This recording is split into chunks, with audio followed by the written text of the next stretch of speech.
ஓம் நமச்சிவாய சிவாய நம. அனைத்து தமிழ் உள்ளங்களுக்கும் கனிவான வணக்கங்கள். நிகழும் மங்களகரமான விசுவாசு ஆண்டு பங்குனி மாதம் 18ஆம் நாள் புதன்கிழமை அன்று சதுர்தசி திதியில் உத்திரம் நட்சத்திரத்தில் விருத்தி நாமயோகத்தில் வணிசை கரணத்தில் அமிர்தயோகம் கூடிய நன்னாளில் இந்த மகத்தான ஏப்ரல் மாதம் பிறக்கிறது. 2026ஆம் ஆண்டின் 4வது மாதமான ஏப்ரல் மாதம் மிகவும் முக்கியத்துவம் வாய்ந்த மாதமாகும். இந்த மாதம் பல கிரக பெயர்ச்சிகள், சேர்க்கைகள், நட்சத்திர மாற்றங்கள் நிகழ இருக்கிறது. ஏப்ரல் மாதத்தின் முதல் வாரத்தில் செவ்வாய் பகவான் மீனராசிக்கு பெயர்ச்சியாகிறார். சூரியன், செவ்வாய் மற்றும் சனி ஆகிய கிரகங்கள் இணைந்து மங்களாதித்ய யோகம், திரிகிரக யோகம் உள்ளிட்ட யோகங்கள் உருவாக இருக்கிறது.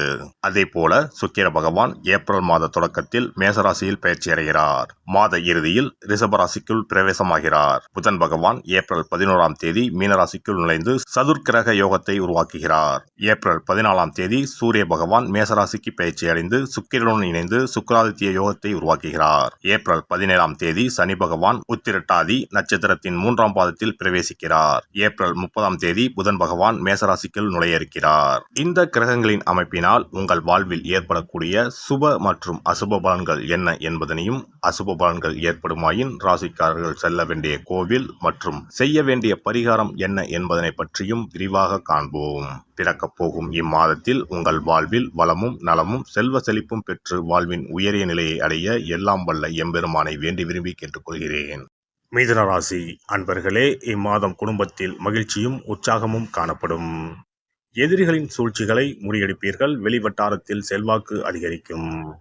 உறவினர்களும் நண்பர்களும் மிகவும் உதவியாக இருப்பார்கள். கணவன் மனைவிக்கு இடையே அந்யோன்யம் அதிகரிக்கும். திருமணம், வளைகாப்பு போன்ற சுப நிகழ்ச்சிகளால் வீட்டில் மகிழ்ச்சி நிலவும். சிலருக்கு குழந்தை பாக்கியம் கிடைக்கும். மாத பிற்பகுதியில் உறவினர்கள் வருகையில் சிறு சிறு பிரச்சனைகள் ஏற்பட சாத்தியம் உள்ளதால் பொறுமையுடன் இருப்பது மிகவும் அவசியம். புதிய ஆடை ஆபரணங்கள் வாங்கி மகிழ்வீர்கள். குடும்பத்துடன் வெளியிடங்களுக்கு சென்று வருவீர்கள். விருந்து விசேஷங்களில் கலந்து கொள்ளும் வாய்ப்புகள் உண்டாகும். மாதத்தின் பிற்பகுதியில் எதிரிகளால் பிரச்சனைகளும் கடன் தொல்லைகளும் ஏற்படக்கூடும். ஆனாலும் சமாளித்து விடுவீர்கள். ஆன்மீகத்தில் நாட்டம் அதிகரிக்கும். சிலருக்கு வெளியூர், வெளிமாநில புண்ணிய ஸ்தலங்களுக்கு சென்று வரும் வாய்ப்புகள் உண்டாகும். குடும்ப பெரியவர்களின் அறிவுரையின்படி நடந்து கொண்டு அவர்களின் ஆதரவை பெறுவீர்கள். அரசாங்க காரியங்கள் அனுகூலமாக முடியும். பூர்வீக சொத்து பிரச்சனை சுமூகமாக முடியும் வாய்ப்புகள் ஏற்படும். சகோதர வகையில் சில சங்கடங்கள் ஏற்படக்கூடும். ஆனால் அதனால் பாதிப்பு எதுவும் இருக்காது. தந்தையின் உடல் ஆரோக்கியம் மேம்படும். அலுவலகத்தில் சக ஊழியர்களிடம் செல்வாக்கு அதிகரிக்கும். பணிகளில் அவர்களின் ஒத்துழைப்பு கிடைக்கும். நீண்ட நாட்களாக எதிர்பார்த்த பதவி உயர்வு, சம்பள உயர்வு போன்ற சலுகைகள் கிடைக்கும். மேல் அதிகாரிகளின் அன்பும் ஆதரவும் உங்களை உற்சாகப்படுத்தும். அலுவலகத்தில் உங்களுடைய எதிர்பார்ப்புகள் பூர்த்தியாகும். தொழில் வியாபாரத்தில் எதிர்பார்த்த லாபம் கிடைக்கும். எதிரிகளால் ஏற்பட்ட பிரச்சனைகள் நீங்கும். புதிய முயற்சிகள் வெற்றி தரும். வியாபாரத்தை விரிவுபடுத்தும் எண்ணம் இருந்தால் அதற்கான முயற்சிகளில் இந்த மாதம் ஈடுபடலாம். குடும்பத்தை நிர்வகிக்கும் பெண்களுக்கு உறவினர்களிடையே மதிப்பும் மரியாதையும் அதிகரிக்கும். தோழியர்கள் வட்டாரத்தில் உங்களின் செயல்பாடுகள் பாராட்டப்படும். கணவரின் அன்பும் ஆதரவும் மனதிற்கு மகிழ்ச்சி தரும். பணிக்கு செல்லும் பெண்களுக்கு அலுவலகத்தில் புதிய பொறுப்புகள் கிடைக்கும். சுய தொழிலில் ஈடுபட்டிருக்கும் பெண்கள் தங்கள் தொழிலை விரிவுபடுத்த எடுக்கும் முயற்சிகள் சாதகமாக முடியும். வியாழக்கிழமைகளில் நவகிரக சன்னதியில் குரு பகவானுக்கு நெய்தீபம் ஏற்றி அர்ச்சனை செய்து வழிபடுவது நன்மையை தரும். சிறப்பு தொகுப்பு. கண் திருஷ்டிகள் அகன்று தடைப்பட்டு கொண்டிருக்கும் காரியங்கள் நிறைவேற செய்ய வேண்டிய பரிகாரம் என்ன என்பதனை பற்றி காண்போம். வாழ்க்கையில் நல்ல நிலையில் இருந்தவர்கள் கூட திடீரென்று பொருளாதாரம் இழந்து மன கஷ்டங்களுடன் வாழும் நிலை ஏற்படும். இந்த நிலை எதனால் ஏற்பட்டது என்று ஆராய்ந்து பார்த்தால் பெரும்பாலும் அவர்களின் மீதான கண் திருஷ்டிதான் காரணமாக இருக்கும். கல்லடி பட்டாலும் கண்ணடி படக்கூடாது என்று சொல்வார்கள் அல்லவா, அது உண்மைதான். இது போன்ற பிறரின் பொறாமை கொண்ட கண் திருஷ்டியினால் பலரின் வாழ்க்கை சிரமத்திற்கு ஆளாக நேரிடும். இது போன்ற கண் திருஷ்டிகளிலிருந்து எப்படி தப்பிப்பது? இருக்கவே இருக்கிறது எளிதாக கிடைக்கும் ஊமத்தஞ்செடி.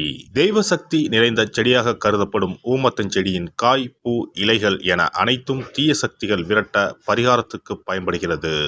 பொதுவாக ஊமத்தம் காய்க்கு கெடுதலை அகற்றக்கூடிய சக்தி உண்டு. நம் வீட்டில் உள்ள எதிர்மறை சக்தியை அகற்றுவதற்கு ஊமத்தங்காய் தீபம் சிறந்த பரிகாரமாகிறது.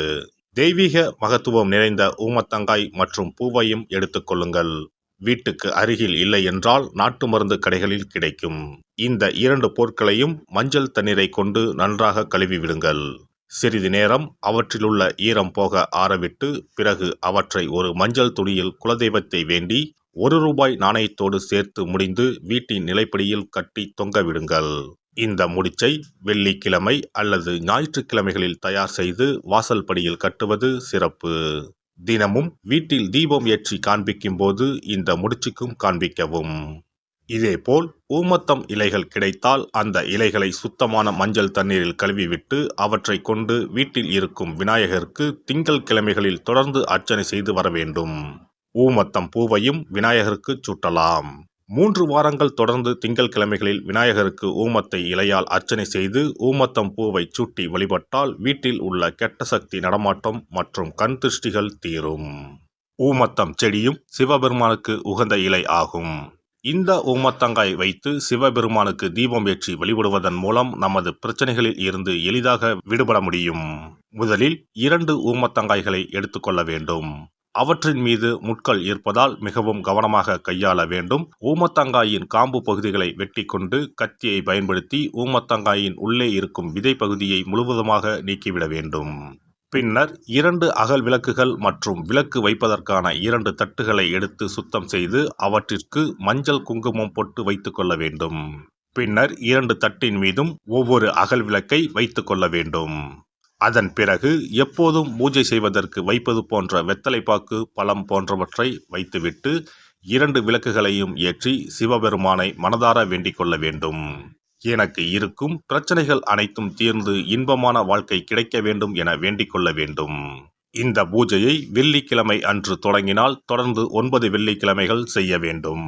ஊமத்தங்காயின் மீது எவ்வாறு முட்கள் இருக்கிறதோ அதுபோல நமது வாழ்க்கையில் இருக்கும் முட்கள் போன்ற பிரச்சனைகளை அவை தீர்த்து வைக்கின்றன. இந்த பூஜையை நாம் தொடர்ந்து செய்து வருவதால் நம் மீது இருக்கும் கண் திருஷ்டிகள் அகன்றுவிடும்.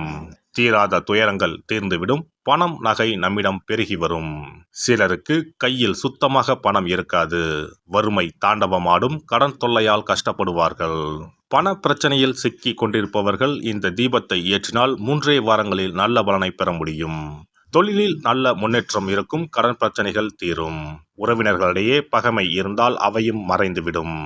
நோய்வாய் உள்ளவர்கள் இந்த தீபத்தை ஏற்றுவதன் மூலம் நல்ல பலனை பெற முடியும். பொதுவாகவே எந்த பரிகாரம் என்றாலும் அதை முழு நம்பிக்கையுடன் செய்தால் மட்டுமே முழு பலன் கிடைக்கும் என்பதை நினைவில் கொள்ளுங்கள்.